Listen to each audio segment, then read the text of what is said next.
Hey folks, welcome to this week's podcast. Very excited to have a friend of mine on the show. Before I get to that, I want to mention I have a new CD out called It's Not Me, It's the World. And I really hope you pick it up. It's available on my website, paulmecurio.com. Really excited about some of the stuff I'm doing on that. It's sort of about autobiographical and me sort of confronting people. In my mind, I think I'm right, but maybe I'm not. You be the judge after you hear it. But I hope you can pick one up. You can get it on my website, paulmecurio.com. My guest this week, my friend Aasif Mandvi from The Daily Show. We work on The Daily Show together. He is, from what I understand, I've been told, I'm not sure, Muslim. He's the Middle Eastern correspondent on The Daily Show. But he's a great actor, a writer, producer. He's won awards for his work on the stage. And just a really interesting guy. We talk about his background, how he got to where he is, what drives him to do the kind of stuff he's doing now. And he's doing some really cool stuff to make people aware of sort of the negative stereotyping toward Muslims in America and around the world. And just a really funny, talented guy and a really cool conversation. Please send the links around about the podcast to your friends, your family, post about it. I'm on a new network, the Alive and Social Network. There's a lot of cool podcasts there, so check those out. Really great people doing some great stuff. And please follow me on Facebook and Twitter. This week I'm going to be performing, or this month rather, in Los Angeles at different clubs and venues, and you can see where I'm going to be in the month of March. I'm living in LA on my website, paulmecurio.com. Thanks for checking out the podcast, people.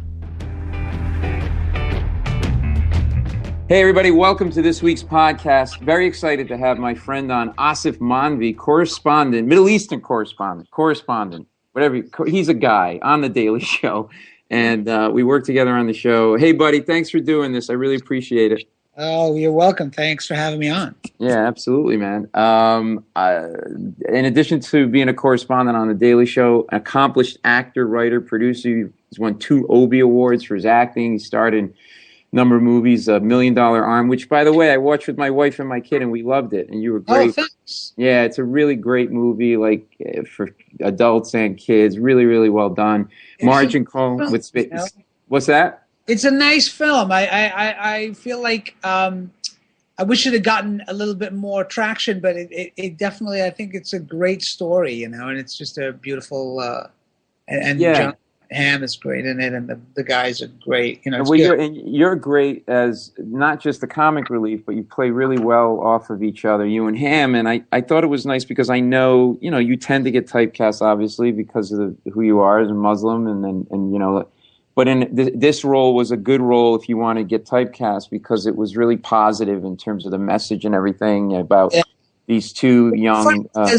Actually, the story of that is that So in the movie, you know, it's based on a true story about J.B. Bernstein, who is a sports agent who took these 2 kids from India. He created this thing called $1 Million Arm, which was this sort of talent show in India looking for anybody who had a pitch of 85 miles per hour or higher, you know. Mm-hmm. And they were hoping to find cricket players and turn them into, you know, baseball players.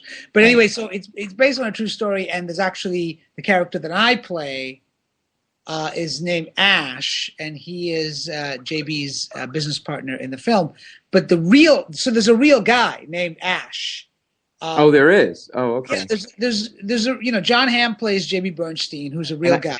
Right, and I knew that. I didn't know there was a real actor. And Ash Vasudevan is a real guy also. He's not actually in real life JB's business partner. He's actually one of the investors in the in the $1 Million Arm franchise. But he is a buddy of mine.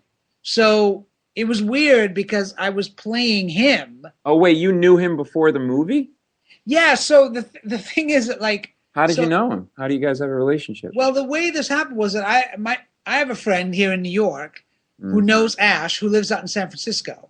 Mm-hmm. And my friend Ruma, she was like, well, my buddy Ash is producing this movie with Disney called $1 Million Arm, and you should get your name in there. So basically it was like a thing where, like, I just heard about this, and she said, let me call Ash and tell him that you know, they should see you for this film. And I got a hold of the script through my agents, and I read it.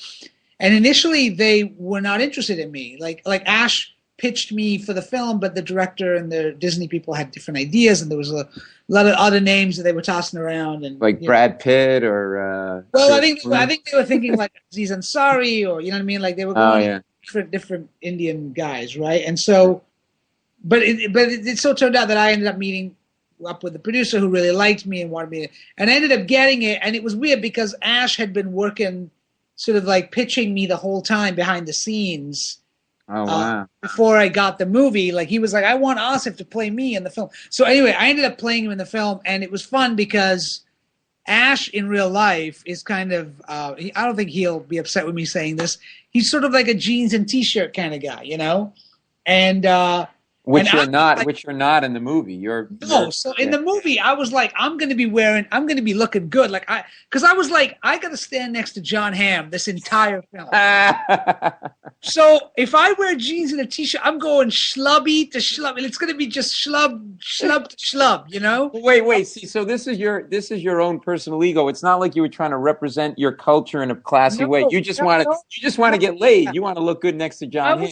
I was like, there's no way I'm looking good next to John Hamm. Like I'm like standing next to like one of the most handsome people on television.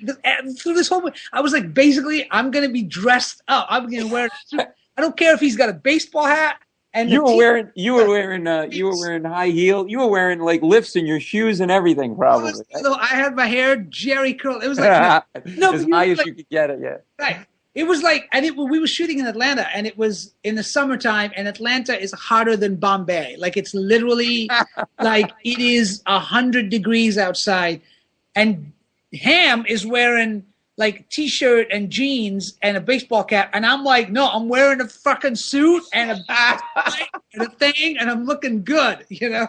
How are you not dying in that suit? Were you sweating through it? Like I didn't notice it, but like you must have been sweaty. But I was like, I used to joke with Ash that I gave him way more fashion style in the movie than he has in real life, you know. Oh my God. You know, it's such a great story. I'm glad you told that, because one of the things I try to do in my podcast is kind of give people a peek behind the people who they know from afar and get a sense of how things actually work in Hollywood. And they like, this is such a great story of like, they wanted somebody else, but you knew the guy, and the guy knew the guy, and blah blah blah. And ultimately, like it was one of those things where Ash had been pitching me, but then I did meet with Craig Gillespie, who directed the film, and we actually had a great meeting. And then I remember the producer emailed me and said, "Look, they're thinking about this other guy. Maybe it was Aziz. I don't know who it was, but there were other people that were in the mix." And he said, "I want you to write an email to Craig, telling him why you feel like you want to do this role and like how you would play this part, because I think you could really." So I wrote this long email. And what was the other than saying I want to stand next to John Hamm and be able to get laid? What did you tell them the motivation was and what you could bring to it? I said, like, this is a really interesting character, and he is sort of the grounding element. You know, Ham plays this playboy type character in the film, you know, right. This kind of, you know, ladies' man, but also a guy who I think for the first time in his life figured out that he was sort of up against it. Like, I think my sense of that character and that person was that handsome, good-looking, kind of always got what he wanted to, always the guy that won, you know, everything and got the ladies, and then suddenly, for the first time in his life, had to figure out how to deal with defeat or obstacles. And yeah, I mean, that exactly. And then next to him is this more grounding character, I think. You know, the guy who's like playing the bass line. You know, he's like holding the beat. You know, right? And I felt like that was the Ash character. And also, I said, look, it's you don't see a lot of Indian American, characters in the arena of sports and in the American sports, you know? So for this guy to be a sports agent is a really interesting character in this film. And it's not a character that you see portrayed in Hollywood that much. You don't see an Indian American guy as a sports agent that often, you know? That's a good point. And was like, I really like that, and I want to bring as much of that. I forget what exactly all I wrote, but I wrote this long email, and Craig basically emailed me back and was like, "You had me at hello." Like it was basically. Great. And well, you could obviously tell your passion, and you know, you've actually said you like to get to a point where you see in Hollywood South Asian men playing leading men, but it's for some reason either, and I want to know why you think this, it's not acceptable yet for South Asian men to be sexual and to be leading men in that sense. Why? That never dawned on me, but I guess it's true. Tell me why you feel that way. I think it's true for South Asian men. I think it's true for Asian men as well. I think it's like, it's okay for us to be funny, smart, intelligent, like all these things, but we're not allowed to be often sexual. We're not allowed to be heroes. And why do you think that is? I think it's because ultimately the narrative is still seen through the eyes of the white man.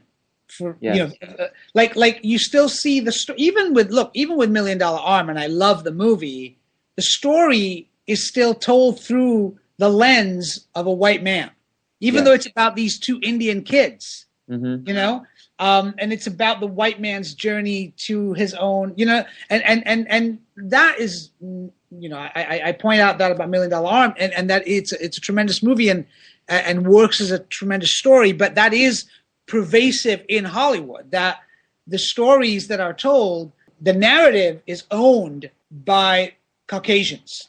Yeah, and I do think that's a reflection of our culture. I mean, I'm Italian. My parents were born here, but my grandparents were born in Italy, and right. I go out for parts as an actor, and a lot of times I get the Italian stuff, right? The mafia guy, or right. like the pizza commercial, literally. Right. And like, I do think that narrative is controlled, not by Italian Americans, by non-Italian Americans, if you want to call them Jewish, if you want to call them WASP, I don't know what, but right. the white sort of power elite are controlling that narrative, which goes back to the Mayflower, frankly. And I think that it takes a long time for that needle to move for the Irish, the Italians, the Greeks, kind of all get sort of boxed in, and in your case, what you're saying, South Asian actors as well, Yeah, I mean, I think that's been the struggle, and it's come a long way, and we have. I mean, what's great about, for example, Mindy Kaling and her show, right, is more than that, she's a woman and she's not a sort of I think what's breakout about that is that she's a woman. She's not exactly what people want to say traditionally attractive. You know what I mean? Like in the way that like TV, but more importantly than that, she's also a brown woman.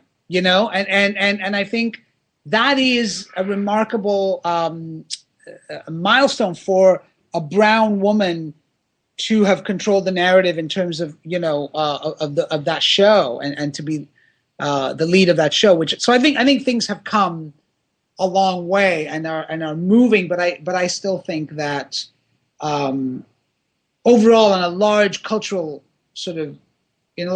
way, the narrative is still controlled through the lens of white people. Like it's still like you're still the other, seen through the, you know what I mean? And I think in a country where in 2042 there's going to be less white people in America than anybody else. Yeah, that's totally like it needs to be reflect. I mean, I hope we get to a place where we can have stories, and they're American stories, seen through the lens of an Asian character, or you know what I mean, or a South Asian character, or a Middle Eastern character, or whatever. Like I think in the same way, we don't even have African Americans other than a few handful, like that really are allowed to carry the narrative, hold the narrative. You make a good point about, African Americans. There's the Denzel Washington, and, is one person that comes to mind. And you talk about sort of being defined by others. And I'm curious, my question for you is who are you? Because there's something interesting about you. You were born in India at a young age, moved to England. Well, I was born at a young age. That's very true. You were born at a young age in India, did I say? And because a lot of people tend to try to be born at an older age, and it's hard. It's hard to do. It doesn't work out. It hasn't really worked out. Well, white people. One guy, Benjamin Button. That was it. Benjamin Button. That was it. Yeah. And but I know. Yeah, I was. Yeah, and then you were raised until the age of 16 in England, and then you came to America, moved to Florida. We'll talk about that a little bit more in a minute, but.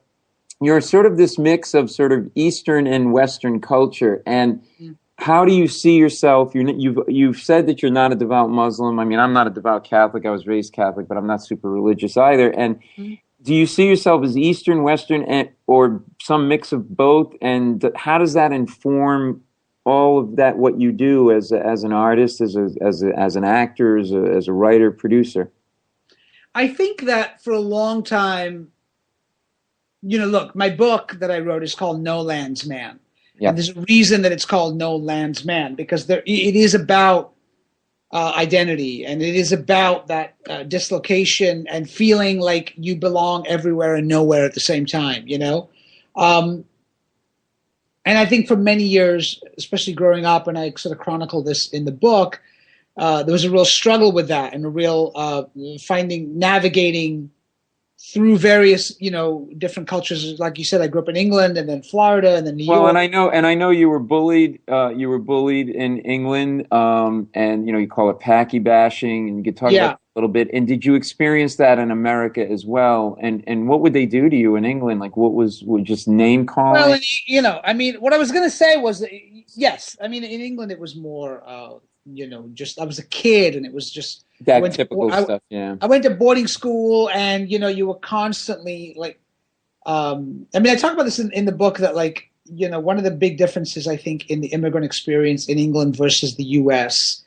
for me was that in England it always felt like, I grew up in England in the 70s and early 80s, and it was you always felt like you would never be British, like no matter how long you lived there, no matter how many people you employed, whatever, like your citizenship, you would never be British. They would always see you as other.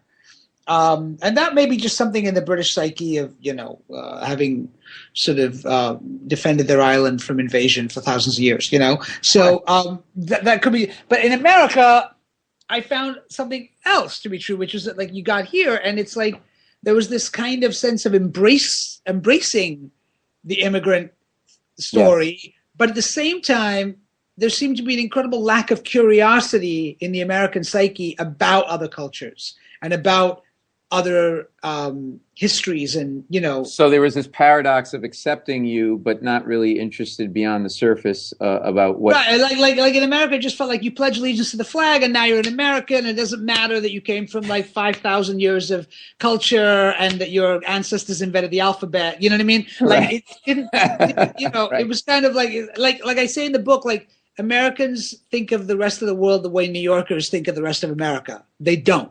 Yeah. And I think it's kind of like like that thing, and so but ultimately I think what happened to me was that I found a place, and this is where I think I am hopefully more today, which is embracing the multiplicity.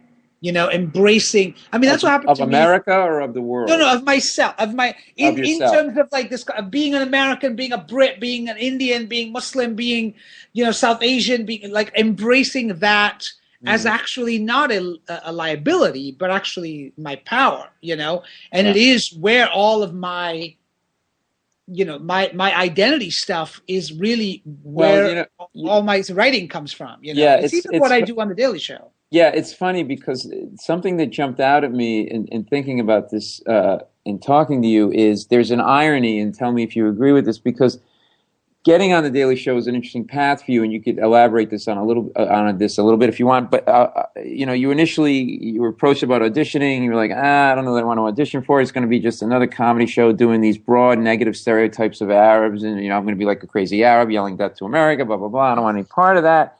You come to find out, no, that's not the kind of show it is. You do a great job. You get hired. You are the Middle Eastern correspondent. And so what I find is that, and tell me if you agree with this, that the very thing that you resisted ended up sort of defining you in a way that you didn't want to be defined, but in a positive way. And then you've taken that now and run with it with a great book in enlightening people about these issues that you're talking about. You've got a series coming out on the web in April called Halal in the Family, which we'll talk about in a minute, which is your way of enlightening people to sort of the racism and stereotyping in a negative way of Muslims. So in a weird way, I find there's some irony in a good way that the very thing that you thought the Daily Show was going to do to you in a negative way turned out to be a positive thing that you're now using in positive ways. I think that's fascinating. Yeah, I mean, that's an interesting point, and I hadn't really actually thought of it that way. So kudos to you. Like, yeah, well, I don't know when kids are born, but I know that. I know some shit.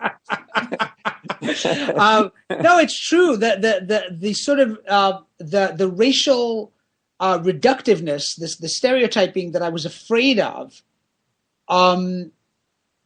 happened, but happened in a different. I mean, it didn't happen the way I thought it was going to happen, but it happened in a way that I actually wanted to embrace, which was it wasn't a reductive thing. It didn't become a reductive thing. It actually helped me in some ways identify something about my multiplicity and my, look, on the Daily Show, I was able to do something which I think other correspondents were not able to do, which is that because I was an immigrant and had that sort of, I could speak about the culture as an insider and an outsider at the same time. Right, because you're a Westerner and an Easterner, which is and so like often like we would you're do straddling that fence, so to speak. Right, so like we would do these stories about the Middle East, war on terror, like whatever, like Islam or India or whatever, and I felt like I could straddle that fence and speak from both sides of it, and that was a very unique and powerful position. And I realized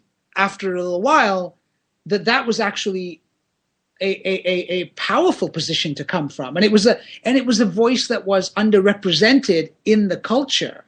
But it's interesting because I know you were sort of struggling with, like we all do, typecasting. I know you've told a story about like you went up for a part of a snake charmer and they asked you if you had a turban and all this other stuff, and so I applaud you for not shutting down. Like you could have just gone, all right, well I'll just do this role and it's a role and it's money on the Daily Show. But you really took and grabbed the mantle, and also just like a social activist, you do charity work for Muslim causes and so forth. Like you really have embraced the thing that you were fighting to become because you wanted to be viewed through the lens of Hollywood as not just a South Asian actor, but as an actor.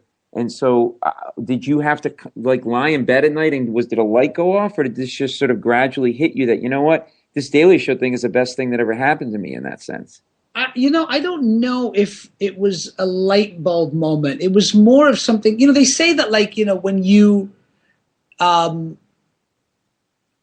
turn towards the thing that you're most afraid of and face it and move towards it, you actually, there's a tremendous, you take away you take away the fear, you know what I mean? You sort of, you empower yourself by doing that, and often it's that thing that we're afraid of. That's the direction that we often need to move into. And probably there was something in me that had spent a good deal of my career being afraid of being stereotyped and reduced and sort of put into this, box. Right. And then the Daily Show comes along, and it wasn't that I was put into a box because like I said, there was a multiplicity to who I could be, you know? Yeah, and the box was only the box in a sense was the label Middle Eastern correspondent. The content allows you to sort of break the box. The content is allowing you to do the very thing that I think you were trying to do as an actor through roles. Right. And so the content the fact that I was able to comment and like talk about it and speak into the zeitgeist in that way, like, was incredibly powerful. And it didn't feel reductive. It felt expansive. It felt like I was using the identity and my South Asianness, my Muslim background, like all that stuff as a source of power rather than a source of being sort of reduced, as a source of opening up people and like saying something that was not being said rather than playing into other people's stereotypes, but challenging those stereotypes in some way, So it was an interesting reversal and something that initially I was uncomfortable with, but then have found tremendous fulfillment in that as well, And the nice thing is that you're actually a little taller than Jon Stewart, so you didn't have that whole John Hamm thing to deal with. You just show up and you're like, Yeah. I'm towering over It's this. like, yeah, I was towering. Dude. Yes, exactly. People don't know he's like 2.5 feet tall. Like He really is. He's not a big guy at all. Yeah. So I don't know if I'm supposed to say this, but after I do the warm up, I bring him out. There's about a 10-minute production where they have these guide wires and they hook them to his belt loop and they hoist him on little Manhattan phone books. And when he's behind the desk, the most amazing thing is his feet are not touching the ground. And a lot of people are not aware of that. And I don't think people know that. Yeah. Every once in a while, he will slip because those phone books are glossy and they can be slippery. He will slip and fall, and then we have to stop the taping and prop him back up. And he has to be held like a baby and fed a bottle. But he's leaving the show now. So get it out now, but while he's still there. He's gone. So you don't care. There's a really funny story. I really related to this because when you audition for stuff, especially early on, not that this was early on in your career for the Daily Show, but like you'll say, yes, yeah, I can do anything. Can you juggle? Yeah, I can juggle, just to get the part, and then you worry about it later. And so you're not a devout Muslim, and so here you are playing a Middle Eastern correspondent, and your father like said something really funny. I thought about like you of all people getting this role, and to tell what he said. Well, he said, you don't even know how to do salam to your parents. Like how are you his Muslim correspondent? Like he was just like, this is going to be bad. And then he said, look, don't ever say, if Jon Stewart asks you anything about Islam or your opinion about Islam, don't say anything because you don't know what you're talking about. Just have him call your mother, okay? Just have him. That's hilarious. And so like that was and I was like, but again, I had no idea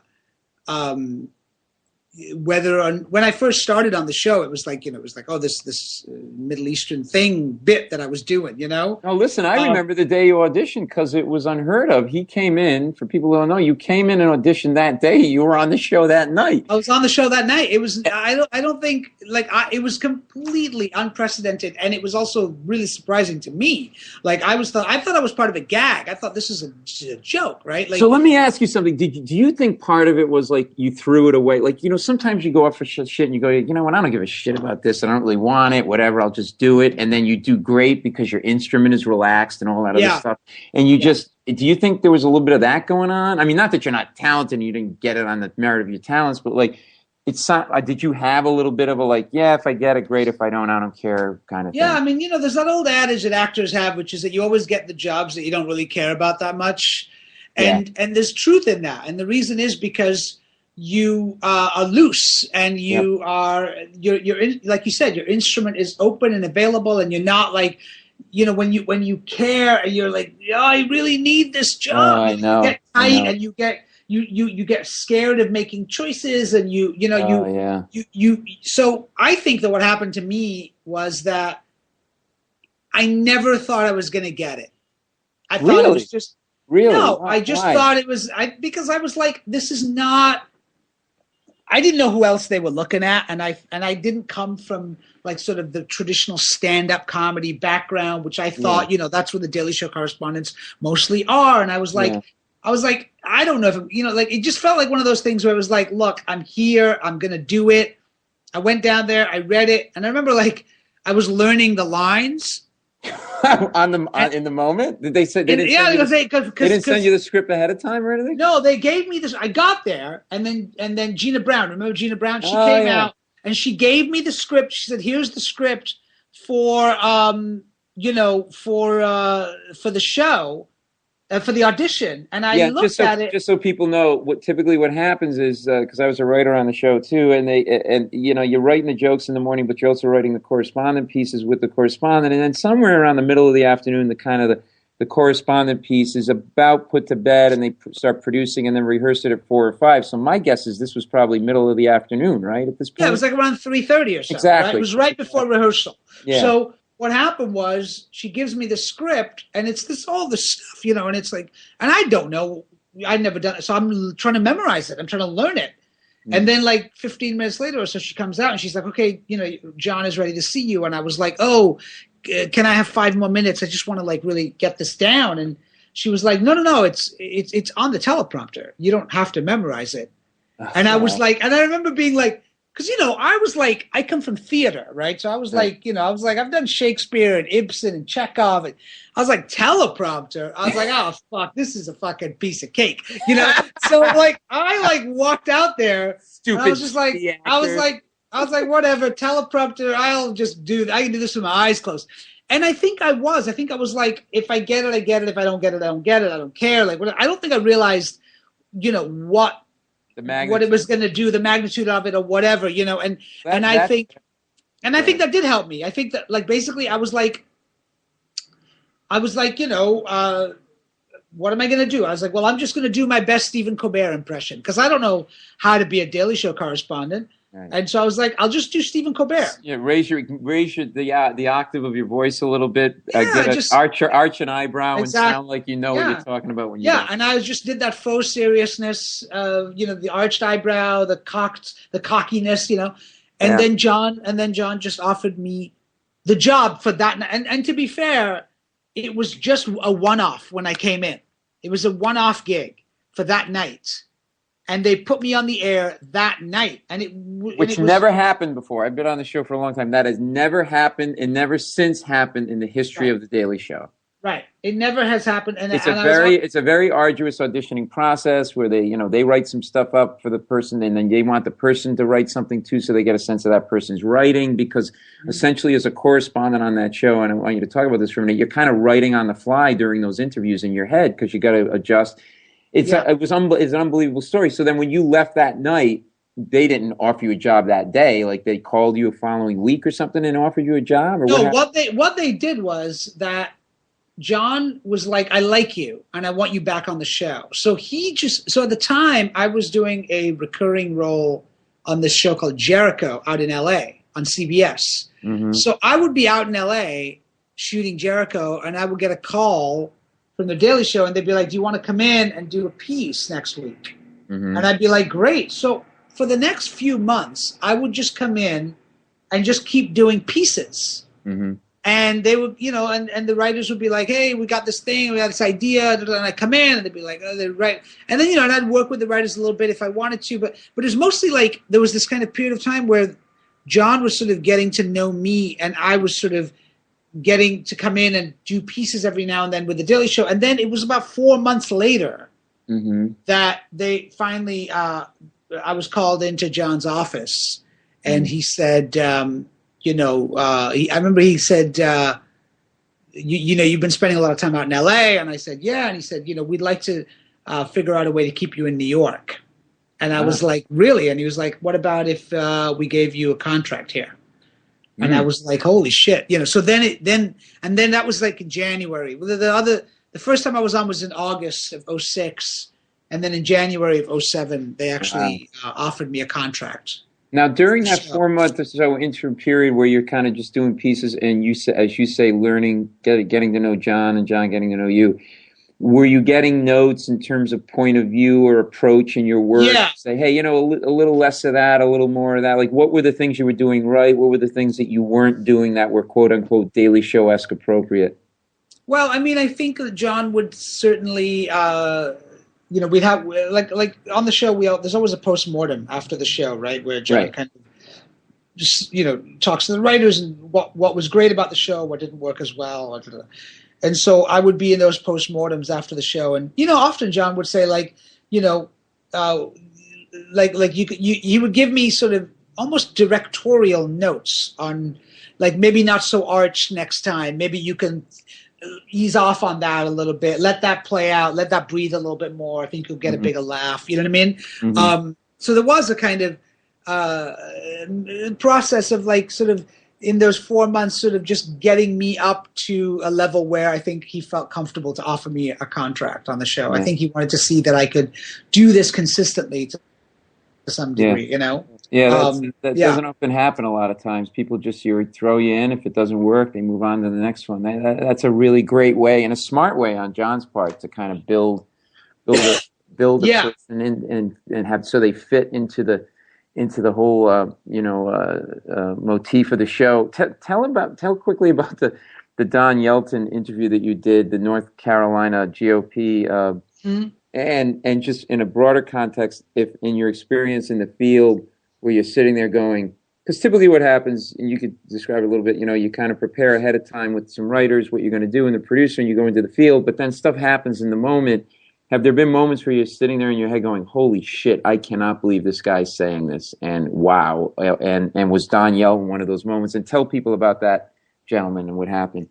Well, Don Yelton was a GOP committee member down in North Carolina, and he basically went on. The piece that we did was about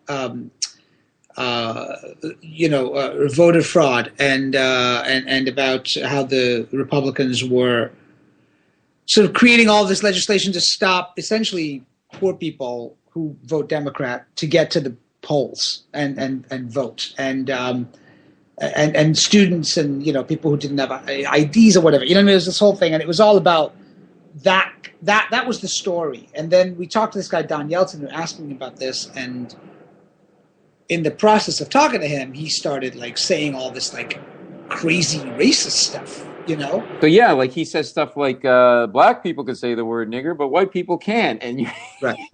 And at one point you go, do you know people can hear you right now? Yeah. Well, it was weird because it's a great line.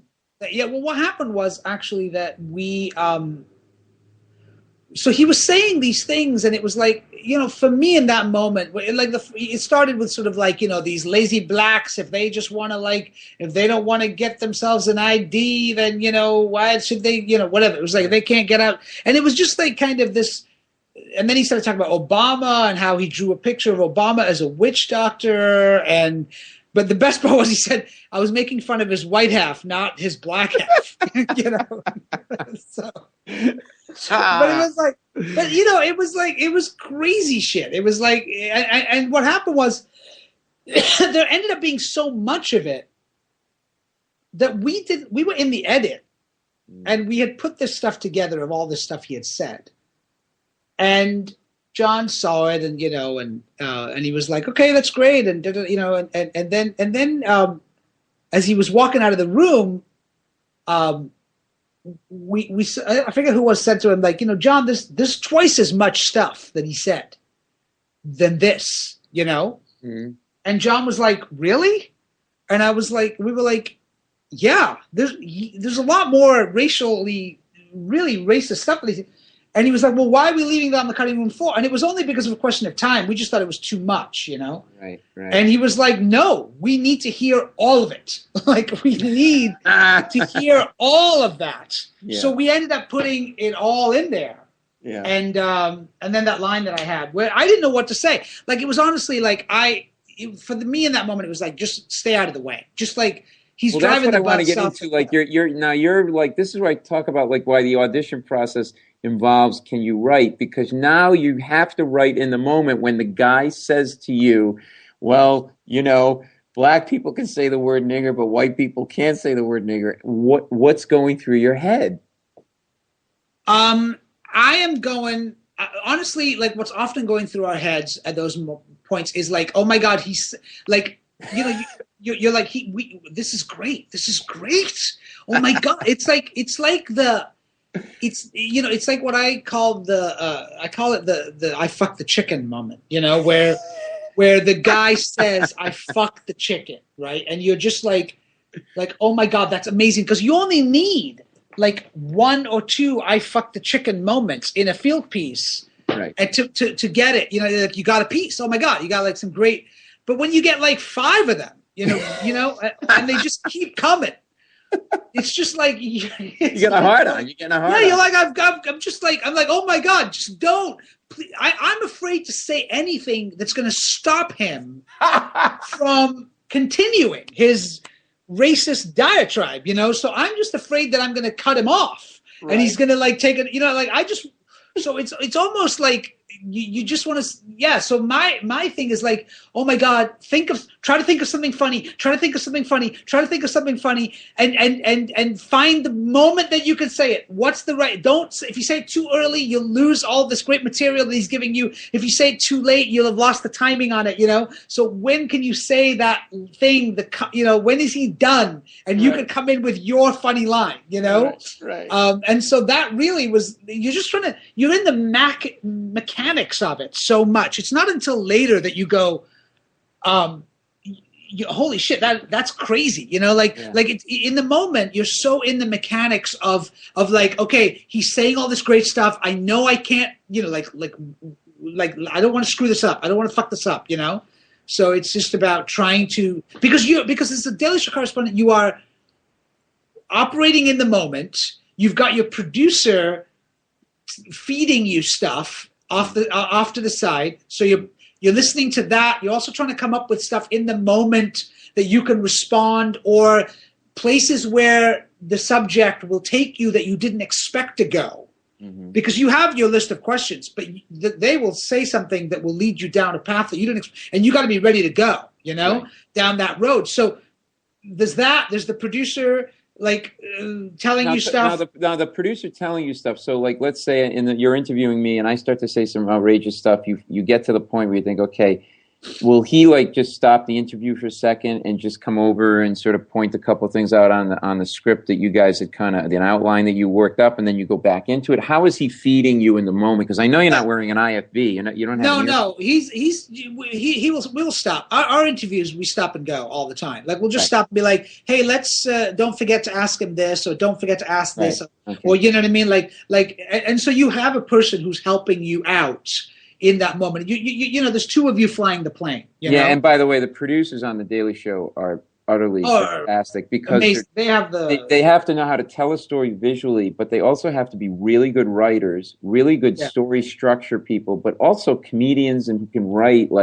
They're really, really fucking amazing. They're like the backbone. They're so super talented. I mean, being a field producer on the Daily Show is one of the hardest jobs, I think. Oh yeah. Out there. It requires so many different skill sets, and so you have that person who's got your sort of co-piloting it with you, Right. And then you're also trying to think of the edit. You're also trying to think of when we make this into a 4-minute piece. What are we going to, what is the stuff that we're never going to use? What is the stuff that we actually are going to use? What is, you're trying to... You're thinking about that in the moment. Do we have this great bite that we need that sort of is either served... Yeah.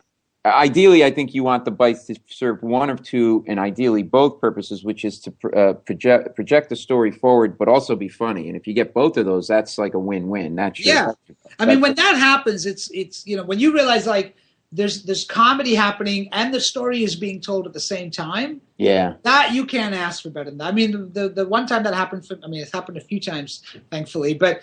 The one that I remember the most was when I was in Murfreesboro, Tennessee, interviewing this woman who was running this mosque, and that they were protesting the building of this mosque, right? Right. And she was, and it was a stupid bit, but it was so great, and it was just comedically, you'll appreciate it. It was because she was an imam in the mosque, right? Mm-hmm. But she was also a mom, a mother. And so it kind of came, or it happened organically, where she said, I said, so what do you do here? And she's like, I'm an imam. And I was like, and it just came out. I was just like, so you're a mom? And she's like, no, I'm an imam. And I'm like, so how do you have time to also be a mom? So you're a mom. And then she's like, no, I'm not a mom. I'm an imam. And I was like, so wait. You're a mom, and it was just, and I'm not doing it justice right now, but it was so beautifully constructed. It happened in the moment, and it was one of those things where I could hear Tim, our producer, literally doubled over behind me, laughing, and I didn't know. I thought this can be the whole piece right here. This can be the entire interview, and it will be hilarious. And it was so stupid, but it was so funny. Well, it's funny when you find that moment. Oh yeah. On the writing side, when we would come up, we'd sit in the room for hours trying. Okay, we got to come up with a new segment with the thing, and then you can't get it, and then you go away and you're in the middle of writing something else, and then it fucking happens. It's like, it's the weirdest thing, but like it comes, you got to be ready to like see it, spot it, receive it, and do something with it, because it comes at the oddest moments. So Yeltsin ends up resigning, right, as a result of, it's because the to finish that story for people. And how did that end, really? Like, so when the piece aired, he was fired because the GOP. That is the power of Aasif Mandvi, everybody. I mean, here's the thing: at the Daily Show, we rarely actually make, I think, a difference. I think a lot of what we do is incredibly cathartic for people. It's incredibly John's, what he has created and what he's been able to do on the show is, been huge. But it's rare that we actually change policy or change something in a very sort of 1-2 kind of punch. You know what I mean? Right. It may happen like years later or something. But this was literally, this piece aired. And the next day, the GOP was like, "You're out." and I think the reason was because I think they were reaching out to African American voters in North Carolina, and then they've got this guy on TV saying the N-word, Right. And it was just like I think they were probably like, you can say that, but you can't say that on TV. Like, it was one of those things where they were like, "That's supposed to be in the room where we're smoking cigars. That's not right." They're like, you can't tell people that we in public that we actually feel that way, So I think there was something where he kind of revealed the man behind the curtain a little bit, By the way, I'm sure that your line where you said to him, "Do you know people can hear you right now?" summed up exactly how the GOP officials were feeling when they were watching that. They were probably going, absolutely. "You're on fucking TV, idiot. Shut up." Yeah, that was exactly. And I think that's why that line resonated, because I think that everybody was thinking that while they were listening to him.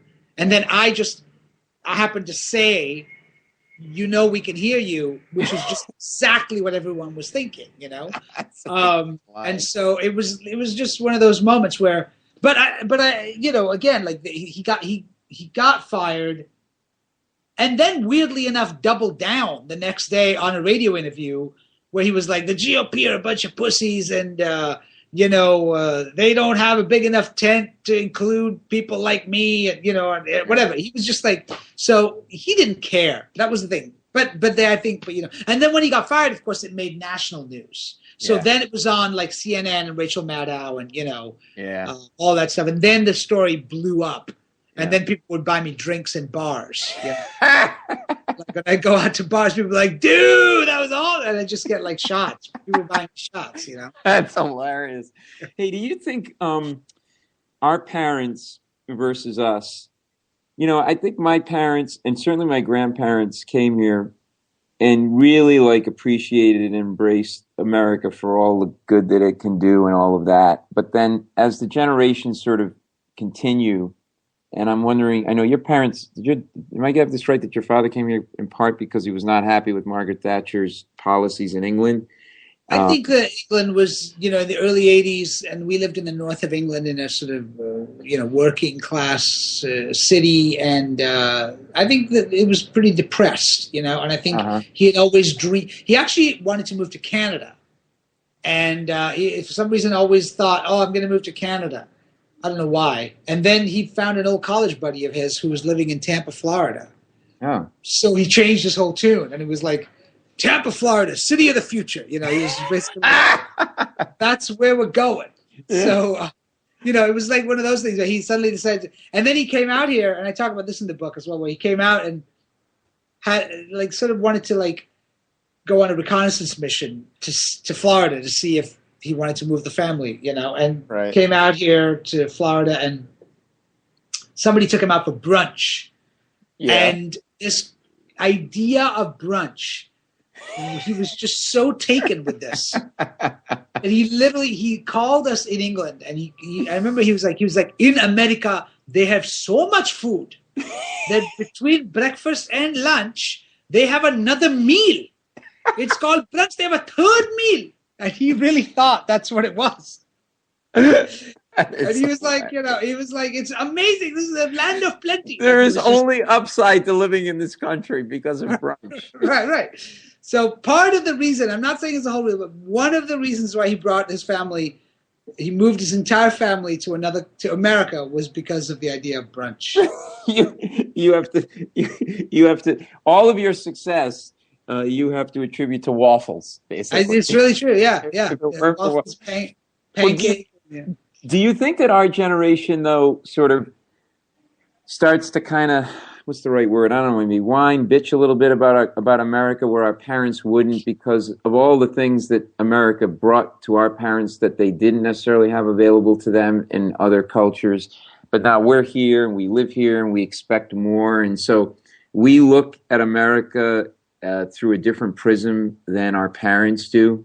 Because I think that, look, my parents came to America and it was the land of opportunity, of their hopes and dreams, all of that stuff, right? Right. But now, for us, we've grown up here, we've, been educated here, and we have the critical eye to be able to now look at this country, which we consider to be our country, right, in a way that our parents probably didn't. And so we have, I think now what we have is some kind of ownership over it, in terms of like, I want to make this place better, like, which but I also think is natural. we have greater expectations from it than maybe they did. Like, they were happy with getting, 3 out of 10, and we want 6 out of 10. You know what I mean? Well, they were happy to, like just make a living, do well for themselves, to like have a home and and have 2 cars in a garage, and the American dream as it was for them. But our American dream is different, Yes. And so I think that's why our American dream, especially for people like, say, who are like for myself, it is in some way like I have the opportunity to, like, for example, The Daily Show has afforded me an opportunity to be able to speak into the culture in a way that my parents never dreamed of. You know what I mean? Like, they never dreamed. They just wanted to, like, get their, be able to pay for their kids' college. You know? Right. And that was it. That was good for them. Like, that was it. But to have the idea of actually shaping the culture, of actually being able to speak into the culture, be able to do something and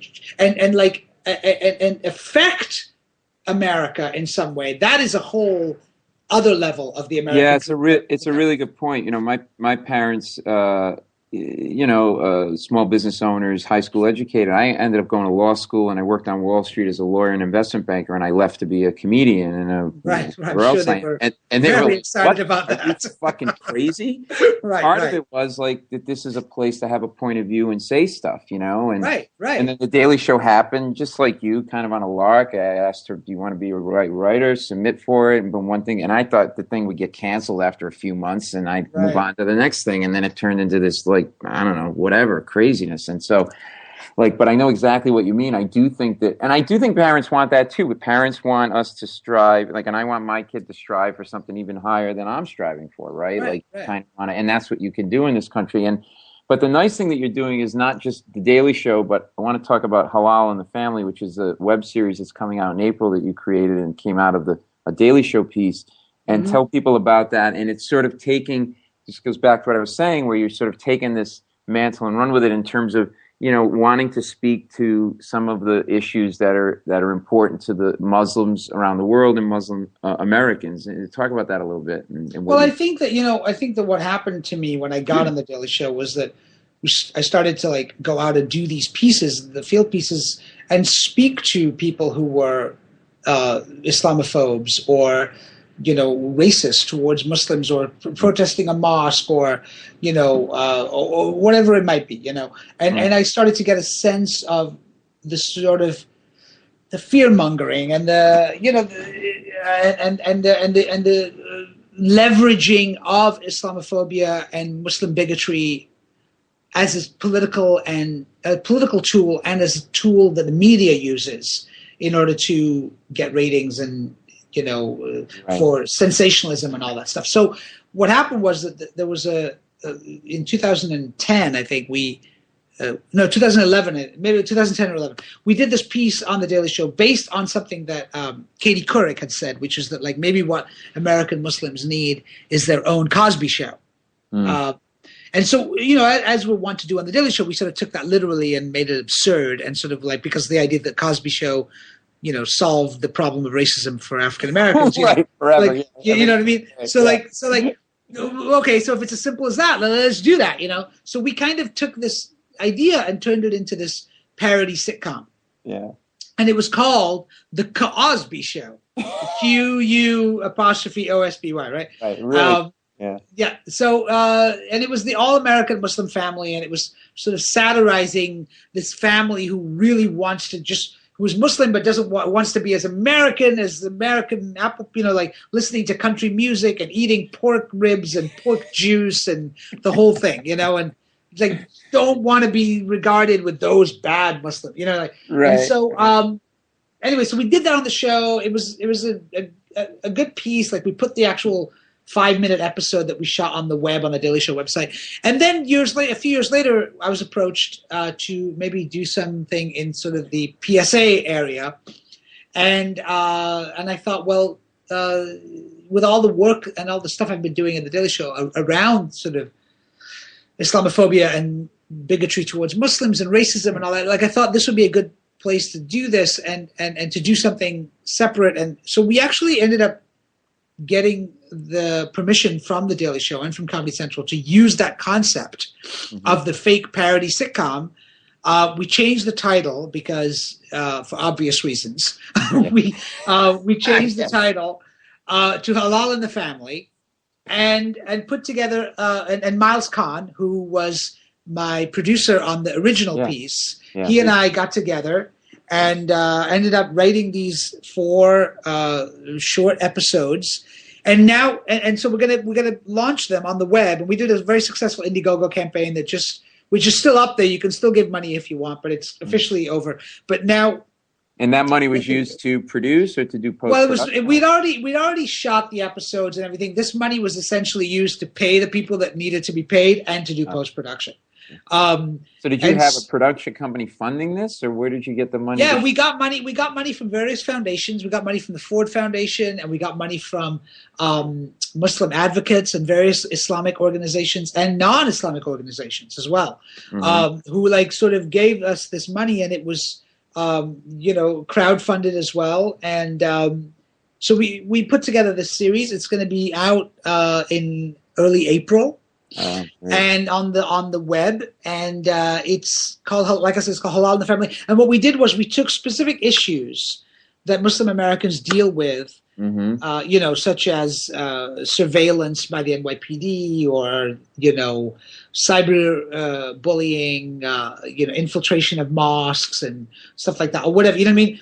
And these issues that are part of the American Muslim experience now, unfortunately, and sort of satirized them and made these 4 episodes of the show, and we're very excited about it. And these are full length. These are full length episodes, 22 minutes, or no. They're just 5 minutes. They're 5 minutes. Oh, great. And each episode is, like I said, dealing with.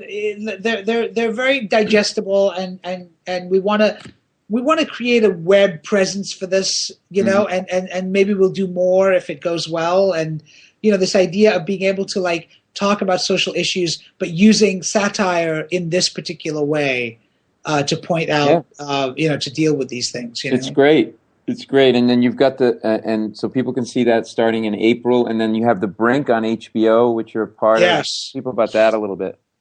So The Brink is very excited about this, actually. It's a HBO series starting June 21st. It's a half-hour comedy, it's a geopolitical comedy about a global disaster, but seen through the eyes of 3 departments of U.S. government. So it's seen through the State Department, the Foreign Service, and the military. And the 10 episodes follow one sort of global crisis, but it's a comedy. It's kind of like MASH or Dr. Strangelove. Oh, cool. It's kind of that, and it stars Jack Black, Tim Robbins, Pablo Schreiber, myself, Carla Gugino, John Larroquette, and the whole. It's got a great cast, and it's going to be out at the end of June. And were you involved in the writing or production of that? Did you write that?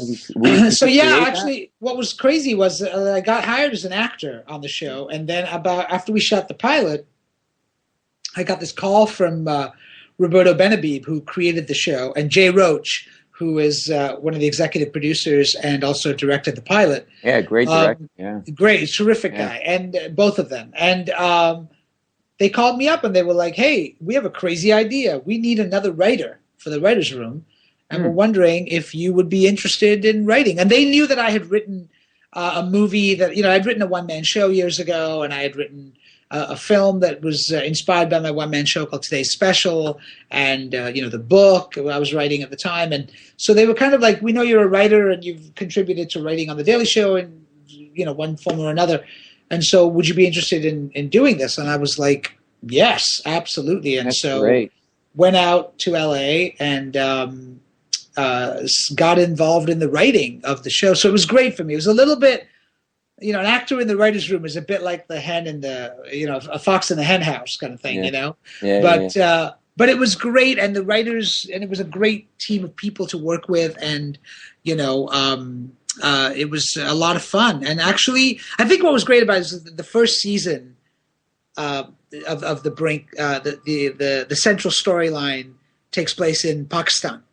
And so I think that I was also able to bring a certain cultural perspective and authenticity to that. So, like when they were when they needed to order, like a restaurant scene where they needed to order a Pakistani dish, you'd be like, "What do you call that?" I'd be like, "Well, yes, that's and then that's say, called." "Thank you," and then get out of the room. Like right. They'd be like, "Okay, now go get us some chai." I'd be like, "It's called a kebab." No, but when you say that an actor in the writer's room is like a fox in a hen house, what do you mean by that? Well, I think are they gun shy to sort of reveal how they really feel about something? Or are they feeling no, not at all. And what I was saying about that was that like it's like from their perspective it was a bit of a risk, because when you bring an actor into the writer, it's like, well, I need to have more lines. Oh yeah, that. Yeah. You know what I mean? Like, why don't we write me a song? Here, I could sing a song. Yes, but you're not the president of the United States in this show. Right. What do you mean? Why not? Come on, right. I'm tall enough, whatever. But but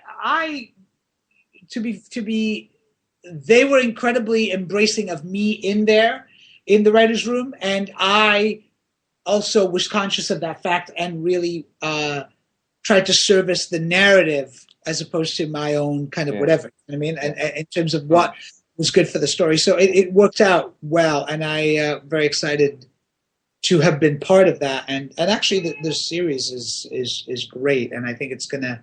That's great. We need something like that. We there's not any. It's filling a void that's existed for a long time, like you mentioned, since MASH, and you definitely need something like that. So that's June 21st. You said that premieres on HBO.